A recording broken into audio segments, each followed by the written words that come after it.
finnar. Wa bisanadil muttasili ilal imamil muallif rahimahullahu ta'ala wa nafa'ana bihi wa bi'ulumihi fid dharaini amin. Wa qad qala alaihi salatu wassalamu rahimallahu walidan a'ana waladahu ala birrihi. Rasulullah sallallahu alaihi wasallam bersabda, Allah akan memberikan rahmat dan kasih sayangnya kepada orang tua yang selalu membantu kepada anaknya untuk berbakti kepada orang tuanya. Wal yahzar, dan hati-hatilah, lil walidani wal yahzaril walidani, dan hendaklah berhati-hati bagi kedua orang tua, kullal hadri, dengan benar-benar hati-hati, minad du'ai ala waladihima, untuk menyumpahkan anak-anak keduanya, al-aq, yang durhaka kepada orang tuanya. Kemarin kita udah bicara bahwa sebaiknya kita sebagai orang tua lebih toleransi ya kepada anak, supaya ini anak jangan terlalu diperketat sehingga dikit-dikit anaknya salah. Jadi kalau ada salah-salah dikit mohon dimaafin. Ya itu begitu. Kita kepada anak tuh sekarang begitu. Ya jangan dikit-dikit sudah mengancam. Ya itu kemarin sudah sampaikan. Jangan sampai anak berbuat salah sedikit, awas nanti kamu gak dapat redo dari saya. Nah, gue kagak redoin lu. Itu jangan.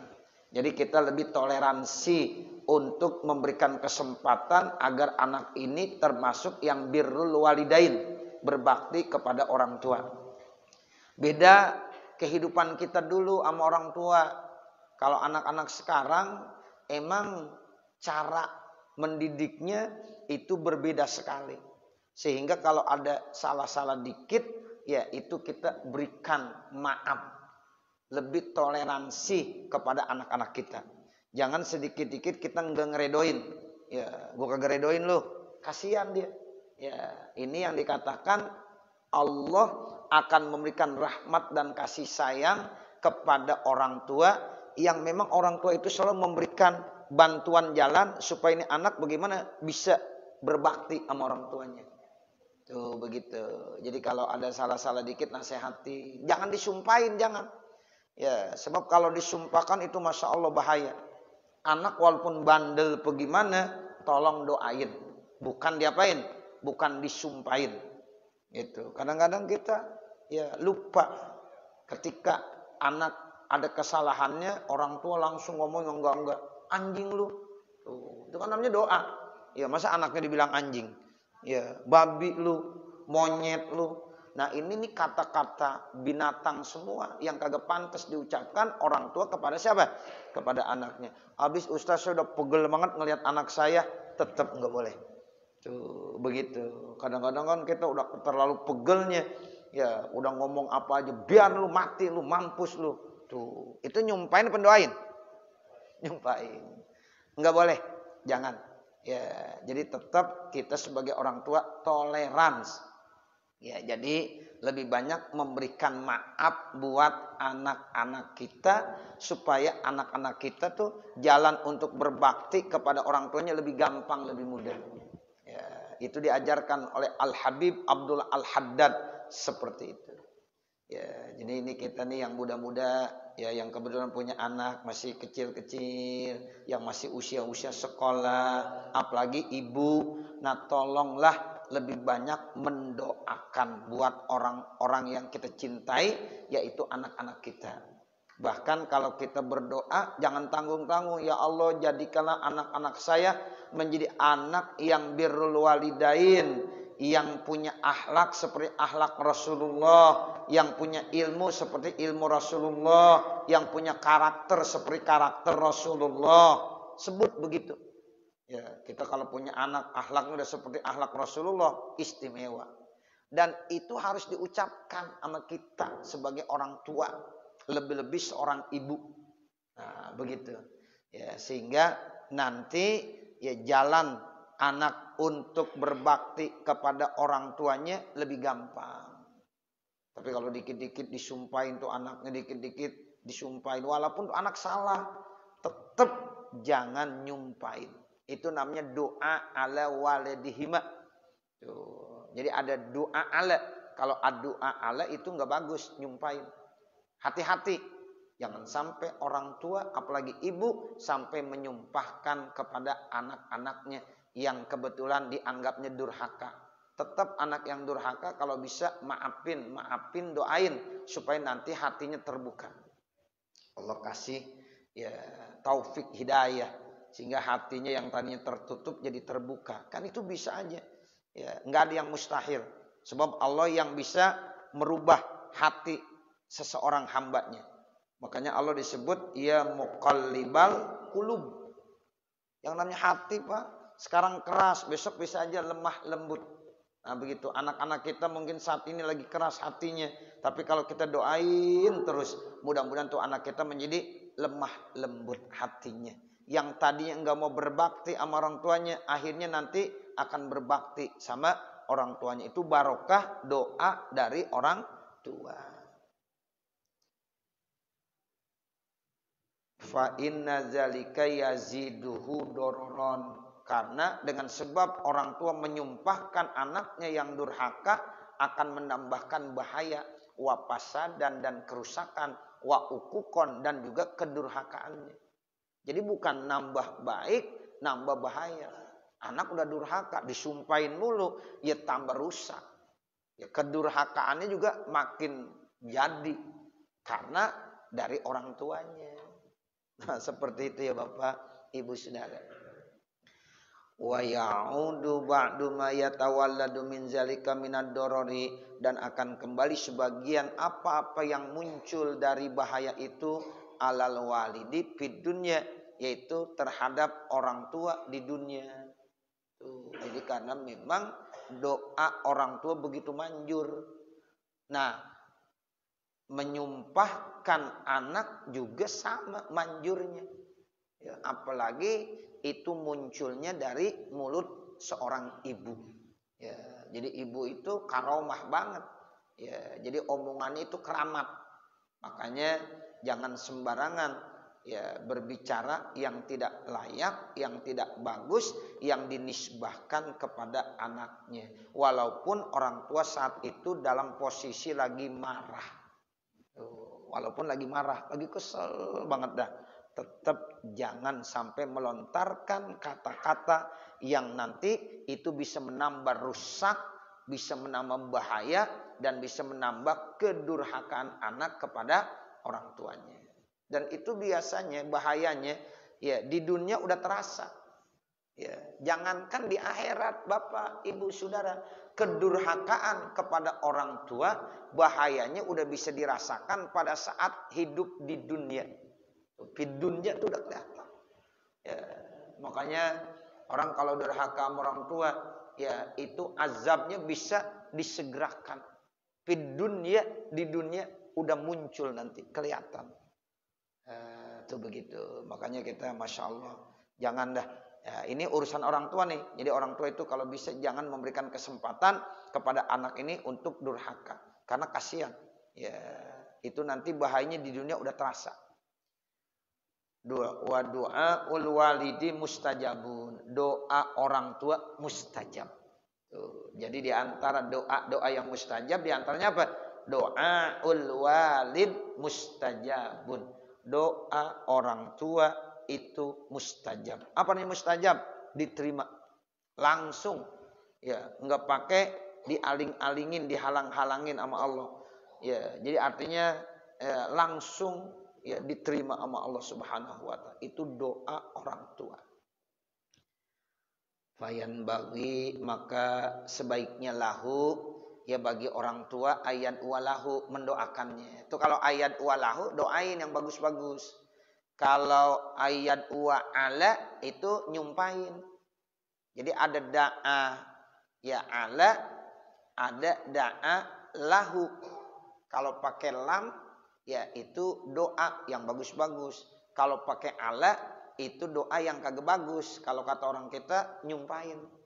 Nah yang nyumpahin tuh jangan tinggalin. Walaupun anak itu melakukan ya sesuatu yang kelihatannya membuat gerah kita. membuat pegel kita, membuat sakit hati kita, tetap jangan disumpahin. Makanya jangankan di dalam agama, di dalam adat aja kan ada cerita. Ya, cerita yang anak jadi batu ada nggak? Ada. Itu jadi batu kenapa? Ya karena memang disumpahin orang tuanya. Begitu. Jadi batu. Itu berarti memang ini cerita, iya, enggak beda dengan agama. Kalau dalam agama ada namanya alqomah. Kalau dalam ya cerita kita itu maling kundang ya. Itu sama sebenarnya. Ya dalam adat dan agama bahwa memang kita diajarkan untuk bakti sama orang tua, apalagi ibu. Sumpah ibu itu benar-benar kejadian. Ya, makanya doa ul walid mustajab. Begitu. Doa orang tua mustajab. Ya Allah, kita nih walaupun udah berhasil, sukses banget sama orang tua, jangan sampai lupa. Jangan malu ngakuin orang tua. Kita malu ngakuin orang tua kita. Ya, karena kita udah berhasil, orang tua orang biasa-biasa saja, orang sederhana. Ya, enggak mau itu siapa? Itu siapa? Dia kagak aku ini orang tua saya, mesti kita bangga. Orang tua kita bisa membuat kita seperti ini, berhasil, sukses. Begitu. Nah, itu udah diceritakan dalam ya cerita-cerita baik agama maupun adat. Ya, itu begitu. Orang-orang yang durhaka sama ibu, ya itu benar-benar nggak akan sukses hidupnya. Bahkan di dunia itu sudah diperlihatkan murka Allah Subhanahu wa taala. Karena doa orang tua mustajab.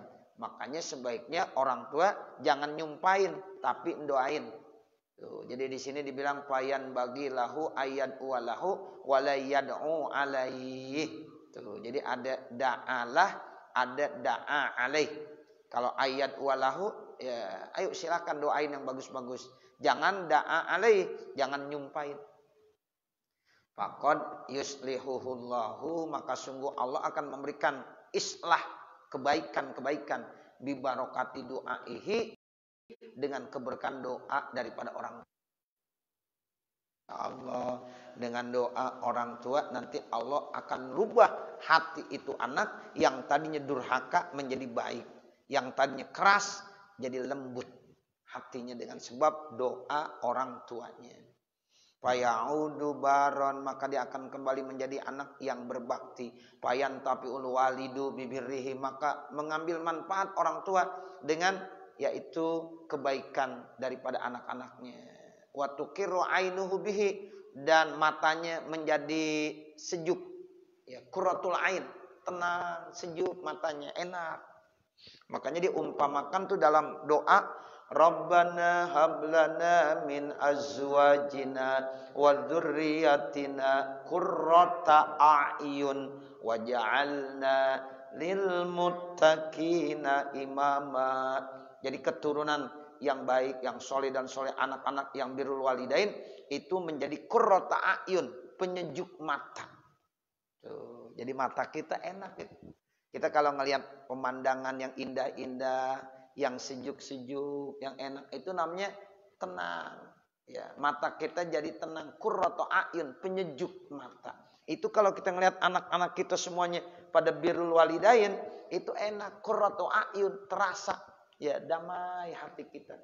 Tuh, sejuk. Itu namanya qurratu a'yun. Nah, makanya kita berharap supaya anak-anak kita itu menjadi qurratu a'yun. Itu ya tandanya bukan dia kaya, Pak. Gitu. Jadi kalau masalah kekayaan itu urusan Allah. Ya, gitu. Anak nggak mesti harus kaya. Yang penting apa? Birrul walidain, itu yang penting. Ya, jadi ya kalau terkait tentang ekonomi jangan dibilang lu kagak berhasil, nggak kayak abang lu no, lihat duitnya banyak terus. Jangan begitu, nggak boleh. Ya, kita nggak boleh membeda-bedakan anak, yang satu ekonominya berhasil, yang satu nggak berhasil. Tapi lihat dari birrul walidainnya. Nah, begitu. Walaupun kelihatan dari segi ekonomi dia kurang, tapi lihat birrul walidainnya, baktinya kepada orang tua bagaimana. Tuh begitu. Ya. Jadi kita nggak boleh membeda-bedakan status sosial daripada anak kita. Sebab nanti anak-anak kita ada 10 nih punya anak. Mungkin dari 10 ini ada yang kaya banget, ada yang susah, ada yang biasa-biasa aja, ada yang begini, ada yang begitu. Tapi itu nggak usah kalau dari status sosial. Tapi lihat bagaimana birrul walidainnya. Nah itu yang terpenting. Ya, jadi ya ini harapan dari kita sebagai orang tua. Sebab kadang-kadang kalau orang tua membeda-bedakan, anak yang duitnya banyak disayang banget. Kalau anak yang susah dipura-purain aja. Nah itu jangan, nggak boleh. Ya, jadi kita sebagai orang tua tuh harus benar-benar punya sifat adil. Ya, adil, tidak boleh membeda-bedakan dari status sosial. Karena masalah kekayaan, rezeki yang ngatur itu adalah Allah Subhanahu wa taala. Ada orang titelnya SE. Apa SE? Sarjana ekonomi. Wah, ekonomi udah mantap, udah paham benar, tapi belum tentu hidupnya bahagia. Ya, ada yang sarjana ekonomi susah. Ya, tapi ada orang kagak sih nggak punya lulusan SE, apalagi sampai S2-nya terkait tentang hebatnya ekonominya, tapi dia berhasil. Nah, begitu. Jadi ini nggak dijadikan permasalahan. Karena masalah rezeki sudah diatur semuanya oleh Allah Subhanahu wa taala. Itu begitu. Kita cuma usaha doang. Ya ikhtiar, tapi hasilnya ya itu kita serahkan kepada Allah. Fa iza azamta fatawakkal 'ala Allah. Innallaha yuhibbul mutawakkilin. Itu begitu, kita disuruh usaha doang. Tapi usaha itu enggak menjamin. Ya, akhirnya kita pasrahkan, tawakal kita kepada Allah. Nah, sesungguhnya Allah cinta dengan orang-orang yang bertawakal. Nah, makanya kita sebagai orang tua ya menghadapi dan menyikapi anak jangan sampai dibeda-bedakan dari status ekonomi sosialnya. Ini anak saya nih ya kelihatannya ya dari segi ekonominya ya nggak bagus. Tetap kita hormatin dia. Kasih spirit semangat. Nah, begitu. Yang kaya juga sama, jangan berlebih-lebihan. Sebab nanti anak kita yang itu takut kesinggung doang. Apalagi kadang-kadang orang kalau udah begitu tuh kesinggungnya lebih besar. Ya, udah mau kesinggung aja. Padahal orang tuanya enggak bermaksud begitu, udah mau kesinggung saja. Nah, disinilah menyikapinya. Kalau kita punya anak banyak nanti begitu.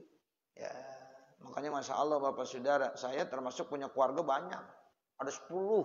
Ya, tapi ya alhamdulillah kita bisa lihat semuanya.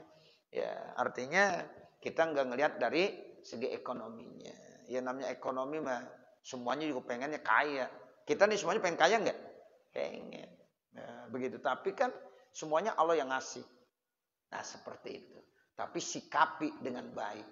Berapapun yang Allah berikan kepada kita itu yang terbaik buat kita. Ya, sehingga kita harus syukur nikmat. Ya, nah itu. Ya, jadi pandangan orang tua juga jangan sampai salah. Nah, insya Allah nanti itu menjadi penyejuk mata. Wa yapuzul bil birri, dan anak pun akan mendapatkan kebahagiaan dengan pahala sebab berbakti. Wa yuslimu, dan juga anak akan selamat min ismil ukuki, dari dosa kedurhakaannya. Wallahul muwaffiq wal mu'inu. Semoga Allah yang memberikan taufik dan yang memberikan pertolongan. Al muwaffiq itu artinya memberikan taufik. Yang memberikan taufik siapa? Allah. Al mu'in, mu'in itu artinya yang memberikan pertolongan. Siapa yang menolong? Siapa yang memberikan taufik? Tidak lain, hanya Allah Subhanahu wa ta'ala. Tsumma inna lil auladi 'alal walidi huquqan. Kemudian orang tua punya kewajiban yang merupakan hak bagi anaknya. Tuh, jadi kita nih sebagai orang tua punya kewajiban. Dan ini menjadi hak anak-anak kita. Wadzalika, apa kewajiban orang tua dan merupakan hak anak? Fil qiyami bi kifayatihim. Yaitu kita harus selalu memenuhi kebutuhan mereka. Kifayah mereka, cukupin. Madamu muhtajina ila zalika, selama mereka itu butuh untuk kebutuhan-kebutuhan tersebut. Dari mulai ya kebutuhan jasmaninya, makan, minumnya, pakaiannya, bahkan pendidikannya. Itu kewajiban kita sebagai orang tua. Ya, itu begitu. Jadi kalau kita enggak memenuhi kewajiban kita yang itu merupakan hak anak, maka kita dosa. Tuh, begitu. Anak perlu kita kasih pendidikan, apalagi pendidikan agama, mengenalkan tentang Tuhan. Tuh, jangan sampai anak kita nggak kenal Allah. Jangan sampai anak kita nggak kenal perintah-perintah Allah. Sholat, puasa, zakat, ya, yang merupakan kewajiban.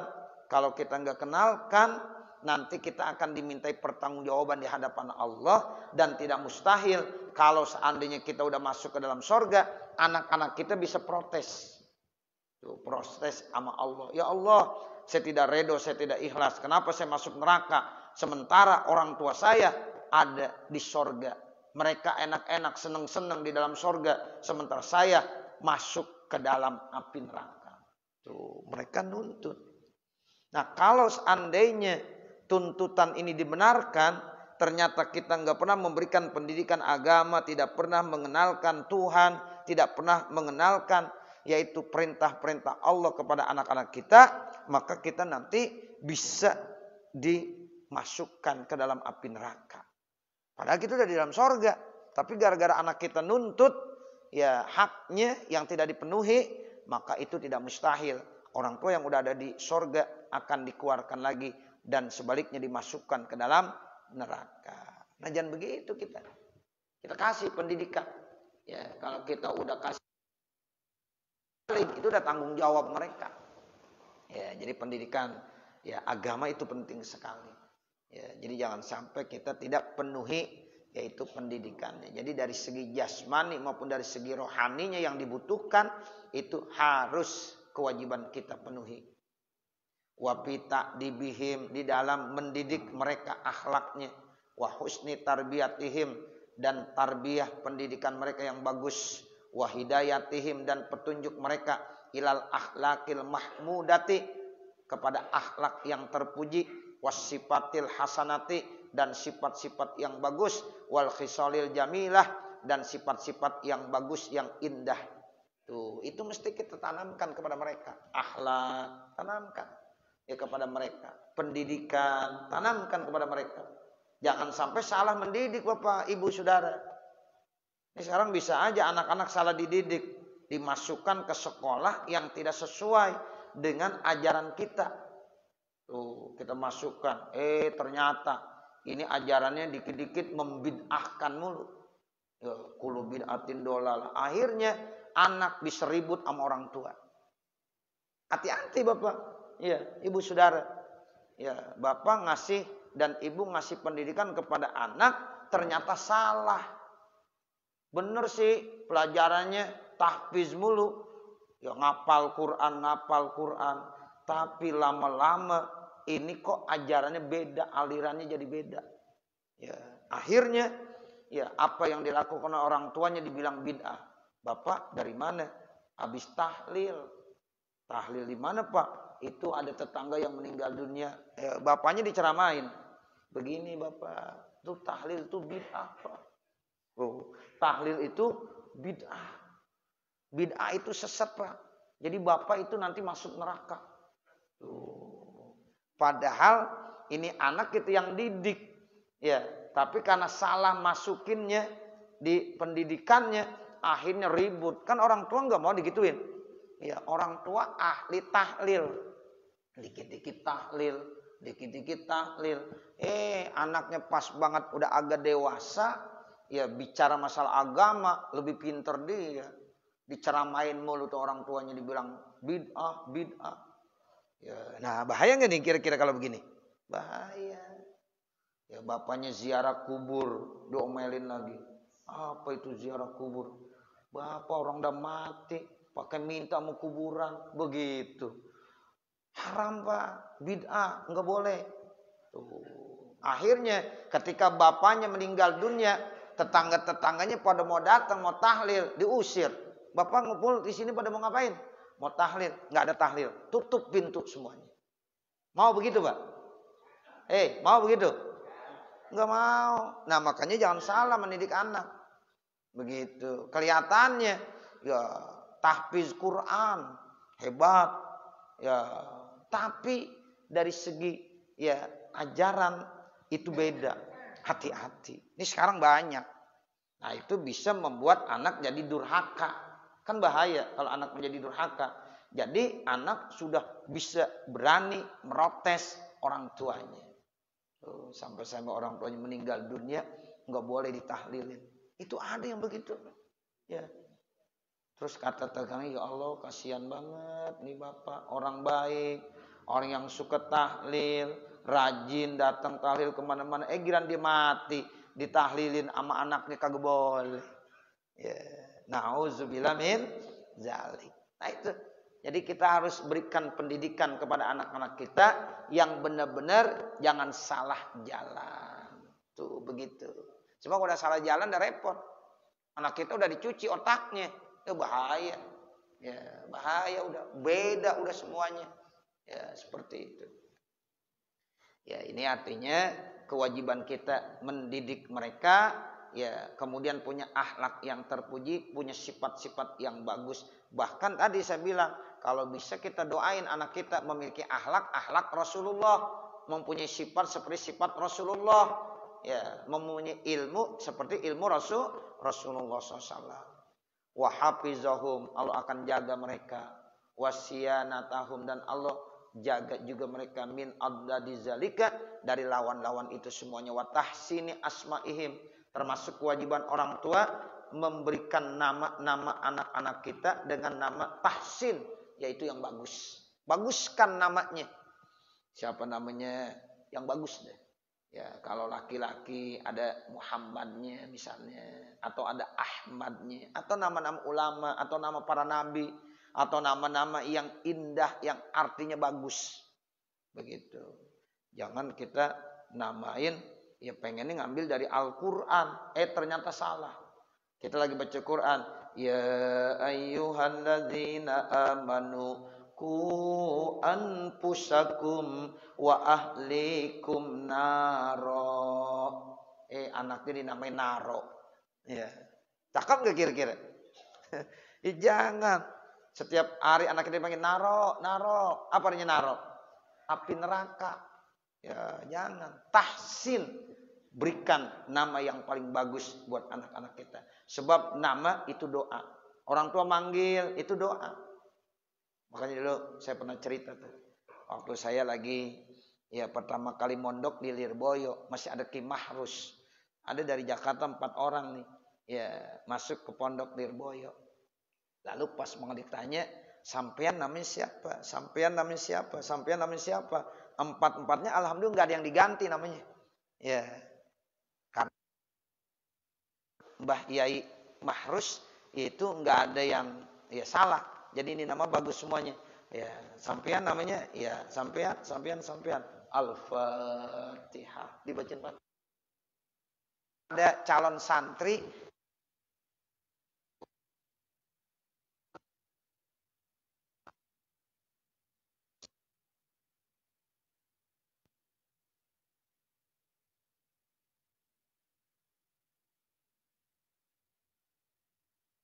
Sri Zaid bin Harisah, namanya Zainab. Itu Zainab sebelumnya namanya Barroh. Ya, namanya Barroh. Nah, kemudian dari Barroh Nabi ganti, namanya menjadi Zainab. Zainab binti Jahshin. Itu yang menjadi istrinya Zaid bin Harisah. Zaid bin Harisah itu anak angkat Nabi Muhammad. Ya, kemudian ya setelah Zaid bin Harisah menikah dengan Zainab, suatu saat itu ya dicerai. Zainab itu dicerai. Ya bukan jadi istrinya lagi. Nah setelah itu Allah nikahkan Nabi Muhammad dengan Zainab. Gitu. Jadi Zainab itu yang menikahkan ada Allah langsung. Hebat benar. Makanya Zainab itu istimewa.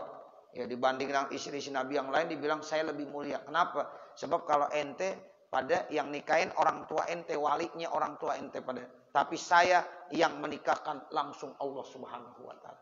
Itu Zainab dinikahkan karena ada tasrik syariat. Selama itu ya anak angkat dianggap anak kandung. Ini namanya mengadopsi anak. Ya, makanya kalau kita ngangkat anak nggak boleh binnya kita ganti dengan kita. Ya, di akte kelahiran misalnya ini kita ngangkat anak namanya siapa? Ya Muhammad. Muhammad mestinya bin Ali. Ya karena Ali ya itu adalah orang tua kandungnya, sekarang kita angkat jadi nama kita Muhammad bin Utsman karena yang ngangkat Utsman. Nggak boleh. Namanya merubah nasab. Yaitu tabani. Jadi kita boleh ngangkat anak boleh, tapi binnya nggak boleh kita ganti. Nah seperti itu. Apalagi anak perempuan, nanti walinya. Padahal kita bukan orang tua kandung, orang tua angkat. Kita ngaku jadi wali karena kita udah mendidiknya sejak bayi. Surat-surat isbahkan ke kita itu nggak boleh. Perempuan menikah, kemudian siapa walinya saya, dibilang saya ini padahal kan anak ya bapak angkat bukan bapak kandung, saya jadi wali, nggak sah. Kalau kagak sah pernikahannya zina tuh begitu. Jadi nggak boleh ya bapak saudara. Itu Zaid bin Harisah ya, itu ada yang bilang Zaid bin Muhammad. Nah makanya ya turun ayat makana Muhammadun aba ahadim mir rijalikum. Ya, jadi Zaid bukan anak Muhammad, Zaid bin Harithah. Tapi memang Zaid itu budak Nabi Muhammad yang kemudian dimerdekakan, diangkat seperti anak sendiri, tapi tetap bukan ya anak kandung Nabi Muhammad. Sehingga setelah Zainab dicerai, boleh dinikahkan. Karena bukan anak kandungnya. Beda kalau anak kandung. Kalau anak kandung mantu, ya mantu itu nggak boleh kita jadikan istri kita, ya walaupun udah dicerai, cerai mati atau cerai hidup nggak boleh. Orang tuanya yang menikahkan, udah dah, karena anak saya udah menceraikan kamu, udah kamu nikahnya sama saya aja, boleh nggak? Nggak boleh. Tapi Zainab boleh, karena Zainab itu ya istri daripada Zaid bin Harisah yang statusnya bukan anak kandung Rasulullah, tetapi itu anak angkat Rasulullah Sallallahu Alaihi Wasallam.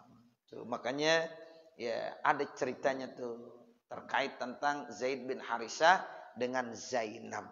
Ya, itu Zainab asalnya namanya Barroh, kemudian diganti sama Nabi Muhammad namanya Zainab.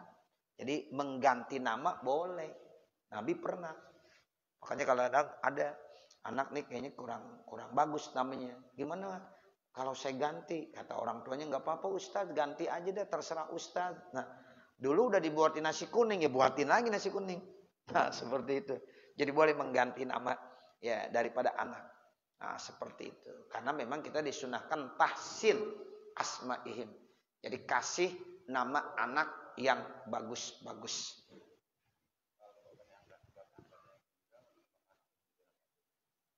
Ya nggak apa-apa. Ya kalau anak yatim sih, ya itu ya boleh aja. Karena yatim itu kan artinya ya bapak kandungnya udah nggak ada, atau bapak yang memang selama ini memberikan kebutuhan harian nggak ada, sehingga dia dianggap seperti anak yatim. Boleh kita kasih, boleh.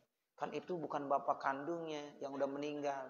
Ya bapak kandungnya udah nggak ketahuan di mana. Ya seperti dijadikan ya bapak kandung itu seperti, sehingga itu dikategorikan sebagai anak yatim yang perlu bantuan, boleh. Sebab ya memberikan bantuan kepada orang yang membutuhkan itu kan sangat dianjurkan. Ini anak ini sangat butuh pendidikan, perlu dibantu karena orang tua angkatnya udah meninggal dunia. Jadi boleh juga dimasukkan dalam kelompok apa? Yatim. Karena kita ngelihat dari segi dia perlu dibantu. Nah itu tahsin asma'ihim namanya wayah tarulahum al ummahat al mubarakat minal manabitil hasanit solihah. Bahkan ya seorang suami itu pada saat awal-awal ingin menjadikan anaknya menjadi anak yang solih dan solihah, harus mencari calon ibu-ibu yang penuh barokah. Dari apa? Dari ya manabit yang tumbuh-tumbuh yang bagus yang solih. Tuh, makanya bibit, bebet, bobot penting juga. Gennya penting. Ya, jadi seorang laki-laki Kata Nabi suruh cari ya calon istrinya minimal yang agamanya kuat. Gitu. Kecantikannya, nasabnya, kekayaannya, agamanya. Tapi kata Nabi, fazfar bizatiddin. Nah, lihat yang agamanya kuat, taribat iyadak, maka kamu akan beruntung. Nah, itu. Jadi termasuk tuh seorang laki-laki ketika menikah dengan seorang perempuan yang dinyatakan memang agamanya kuat, ya orang tuanya dalam masalah agama itu benar-benar ya mementingkan, wah ini bagus. Ya, sebab nanti gennya itu penting. Ya, sehingga nanti anak-anaknya akan ikut. Ya, sebab kullu mauludin yuladu alal fitrah fa abawahu ayyuhawidanihi au yunassiranihi au yumajjisanihi. Jadi lingkungan juga sangat menentukan. Gitu. Jadi keluarga yang agamanya kuat itu bagus. Nah, itu yang dimaksud apa? Yahtarulahum al ummahat al mubarakat minal manabitil hasanah as-solihah. Nah, seperti itu. Nah, nanti baru kita lihat baca hadisnya. Ya, sebab ada perintah Nabi kalau kita mau memilih calon-calon istri, pilihlah yang gennya kuat dalam masalah agama. Sebab ini sangat nanti menentukan kepada anak-anak kita. Nanti kama qala alaihis salatu wassalam. Itu nanti kita baru bahas. Mudah-mudahan apa yang kita baca pada kesempatan pagi hari ini ada manfaatnya, khususnya untuk pribadi saya dan mudah-mudahan juga untuk para hadirin jamaah sekalian. Akhirnya manakala di sana sini terdapat kesalahan dan kekurangan, saya mohon dibukakan pintu maaf yang sebesar-besarnya. Wa mal kamal illa lillah, tidak ada yang sempurna kecuali hanya Allah Subhanahu wa taala. Wa sallallahu ala sayyidina Muhammadin wa ala alihi wa sahbihi wasallam. Walhamdulillahi rabbil alamin. Al-Fatihah. A'udzubillahi minasyaitonir rajim. Bismillahirrahmanirrahim. Alhamdulillahi rabbil alamin. Ar-Rahmanir Rahim. Maliki yaumiddin. Iyyaka na'budu wa iyyaka nasta'in. Mustaqim siratal ladzina an'amta 'alaihim ghairil maghdubi 'alaihim waladdallin. Rabbighfirli wa liwalidayya amin. Bismillahirrahmanirrahim. Alhamdulillahirabbil alamin. Hamdan yuwaffi ni'amahu wa yukafi mazidah. Ya Rabbana lakal hamdu wa lakas syukru kama yanbaghi li jalali wajhikal karim wa li 'azimi sultanik. Allahumma shalli ala sayyidina Muhammad wa ala ali sayyidina Muhammad. Allahumma inna nas'aluka ridhaka wal jannah wa na'udzubika min sakhatika wan nar. Allahumma shrah lana sudurana wa yassir amwatana wasfi mardana waqdi hawaijana wahtim bisolihati a'malana birahmatika ya arhamar rahimin. Rabbana taqabbal minna innaka antas samiul alim wa tub alaina innaka Rabbana atina fid dunya hasanah wa fil akhirati hasanah wa qina adzabannar. Wa ala alihi wa sahbihi wa sallama walhamdulillahi rabbil alamin. Wassalamu alaikum warahmatullahi wabarakatuh.